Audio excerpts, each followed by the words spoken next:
Il y a plus de 2000 ans, le sol d'une forêt allemande s'est imbibé du sang de 20 000 soldats romains. Ce qui avait commencé comme une marche sûre vers la conquête s'est terminé par un piège mortel qui a secoué les fondations de l'Empire romain. Une défaite si dévastatrice qu'elle a changé le cours de l'histoire de l'Europe pour toujours. Un chef germain, élevé parmi les Romains, a trahi sa propre armée, les guidant vers une embuscade fatale. Comment cela a-t-il pu se produire? Qu'une machine de guerre aussi puissante que celle de Rome tombe face à une armée bien plus petite. Quel secret ce bois cachait-il et quelles leçons a-t-il laissées à l'humanité? Aujourd'hui, nous découvrons le secret derrière la bataille de Teutoburg, la défaite que Rome n'a jamais oubliée, mais qu'elle n'a jamais pu venger. Si vous avez été surpris par le fait qu'une seule bataille ait pu changer l'histoire de l'Europe, n'oubliez pas de liker, de partager cette vidéo et de vous abonner pour plus d'histoires épiques qui vous feront voir l'histoire d'une manière totalement nouvelle. C'était un matin gris et froid, comme si le ciel lui-même s'était couvert d'ombre pour assister au début d'une tragédie. Au cœur d'une forêt allemande, où les branches des arbres s'entrelacent comme des doigts griffus, une armée imparable était sur le point de tomber. Les légions romaines, connues pour leur force et leur discipline, avançaient, convaincues que leur victoire n'était qu'une question de temps. Mais quelque chose n'allait pas. Le sol sous leurs pieds semblait cacher des secrets sombres, et l'air était lourd, chargé de pressentiments. L'histoire de la bataille de Teutoburg ne commence pas par le combat, mais par la tromperie. L'histoire commence par la promesse d'un allié et se termine par la plus brutale des trahisons. L'Empire romain, dont la force avait écrasé des empires et soumis des peuples, est tombé dans un piège mortel qui changerait à jamais le cours de l'Europe. Le soleil touchait à peine les cimes des arbres lorsque les forces romaines, confiantes et arrogantes, avançaient le long du chemin étroit, traversant la dense forêt. Parmi les rangs, les aigles romaines brillaient comme des symboles du pouvoir imparable de l'Empire. Mais ce que personne ne savait, c'était que dans l'obscurité, une guerre beaucoup plus astucieuse et dangereuse était en train de se mener. La clé de la défaite n'était pas l'ennemi que tout le monde attendait. Ce n'étaient pas les barbares primitifs que Rome avait facilement écrasés par le passé. Cette fois, l'ennemi était bien plus dangereux. Cette fois, l'ennemi connaissait les secrets les plus sombres de Rome. L'ennemi, l'un des propres fils de Rome, avait été élevé dans ses champs et formé avec ses armes. Arminius, un jeune chef germain qui avait été éduqué parmi les Romains, avait servi loyalement dans leurs rangs. Sa connaissance des tactiques romaines, de leurs coutumes et surtout de leurs faiblesses, le rendait presque invincible. Il avait été adopté comme fils de Rome, mais son cœur battait pour son peuple, pour sa tribu. Et dans les ombres de la nuit, alors que les lumières de la ville semblaient lointaines, Arminius prit la décision qui changerait le destin de son peuple. Dans les coins sombres de l'âme d'Arminius, la loyauté envers Rome fut remplacée par une flamme ardente de vengeance. Il savait que pour vaincre Rome, il devait être plus astucieux que ses généraux, plus habile que ses légions. Ainsi, au lieu de combattre aux côtés des Romains, il décida de le faire contre eux. Le plan était clair, les détruire de l'intérieur. Le grand piège était tendu. Ce qui suivit fut une série de mouvements méticuleusement calculés. Arminius, gagnant la confiance du commandant romain Publius Quinctilius Varus, manipula les Romains habilement. Il leur offrit des informations sur une rébellion lointaine, une rébellion qui n'a jamais eu lieu. Avec un éclat dans les yeux et des promesses de victoire, Arminius convainquit Varus que son armée devait traverser la forêt de Teutoburg, un territoire considéré comme sûr et allié. Ignorant tout, Varus et ses 20 000 soldats marchaient vers leur anéantissement. Les Romains avançaient dans la forêt sans savoir que le sol sous leurs pieds allait devenir leur tombe. Les arbres, tels des sentinelles silencieuses, observaient le défilé des légions, chaque pas les rapprochant de la mort. Les flèches germaniques, prêtes dans l'ombre, attendaient le moment parfait pour frapper. Teutoburg n'était pas seulement une forêt. C'était un piège mortel où la nature elle-même conspirait contre les Romains. Alors qu'ils marchaient sur des sentiers étroits, l'air devenait lourd de l'odeur de terre humide. Un air froid qui gelait les os. À chaque pas, Rome s'enfonçait davantage dans un piège qu'elle ne pouvait plus éviter. Et alors, lorsque le 3e jour de marche arriva, l'embuscade commença. Les premiers tirs furent comme une explosion sonore. Les flèches et les javelots, lancés depuis les arbres, tombèrent sur les légions romaines, surprenant les soldats qui ne purent former leur ligne de bataille à temps. Le chaos éclata comme une tempête inattendue. Les Romains, habitués à combattre en terrain ouvert, ne pouvaient se défendre contre une attaque aussi furtive et mortelle. Le sol devint un champ de bataille frénétique. La boue retenait les soldats. Leurs boucliers, autrefois symbole de défense, devenaient maintenant lourds et traîtres. Les armes romaines, conçues pour un combat ordonné, devenaient inutiles dans cet environnement. Le chaos régnait tandis que le son de la bataille se mêlait aux cris de désespoir. Ce que les Romains ne s'attendaient pas à voir, c'est que les Germains, se déplaçant rapidement entre les arbres et utilisant leur connaissance du terrain, attaquaient de toutes les directions. Arminius avait préparé le terrain, coupé les routes de fuite et bloqué les chemins vers le refuge. Le piège se referma. Il n'y eut pas de salut. Les troupes romaines, piégées dans une forêt d'ombre, ne pouvaient s'organiser. Rome, la machine de guerre la plus parfaite de l'histoire, fut vaincue par la ruse, par le terrain et par un homme qui connaissait sa propre fragilité. Alors que le soleil se couchait et que la nuit recouvrait le champ de bataille, les Romains tombaient comme des pièces d'un échiquier. Certains tentèrent de fuir, mais les Germains les chassaient comme des bêtes.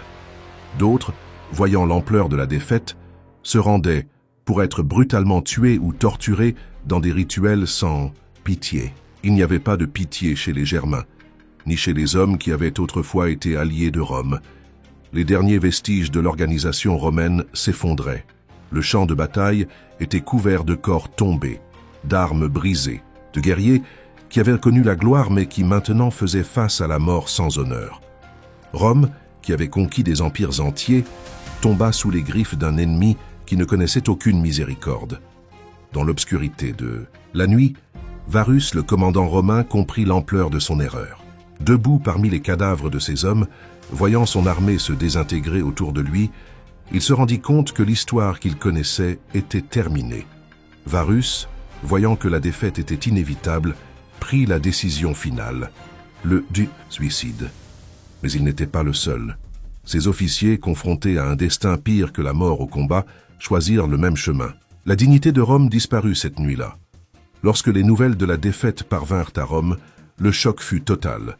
Non seulement en raison de la magnitude de la perte en vies humaines, mais aussi à cause de l'humiliation que cela représentait pour un empire qui se croyait invincible.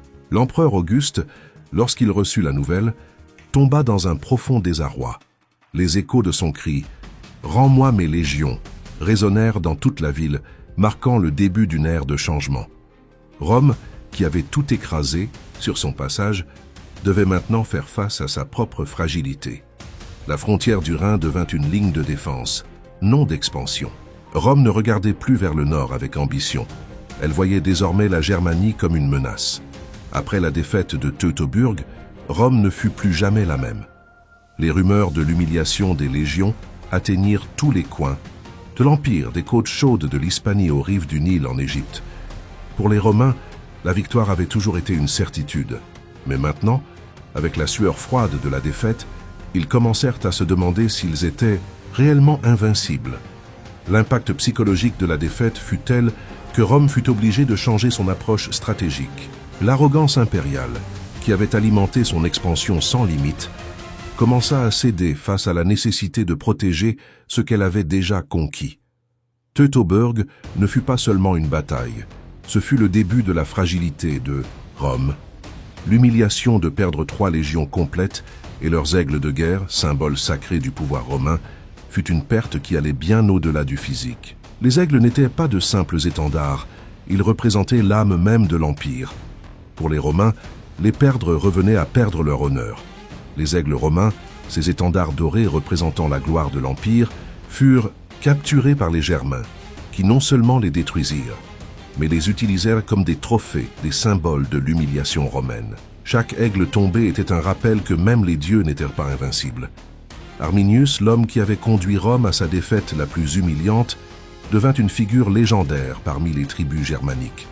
Après la bataille, il n'était pas seulement un chef, mais un symbole de résistance, de lutte contre l'oppression et la domination étrangère. Pour les Germains, il était le héros qui avait restauré l'indépendance de leur terre. Arminius n'était pas seulement un chef militaire, Il était l'incarnation de la résistance germanique. Sa victoire n'arrêta pas seulement l'expansion romaine, mais marqua le début de la construction d'une identité nationale germanique. Le combat de son peuple avait trouvé un champion, un homme qui avait vaincu les dieux de Rome. Mais le triomphe d'Arminius ne fut pas éternel.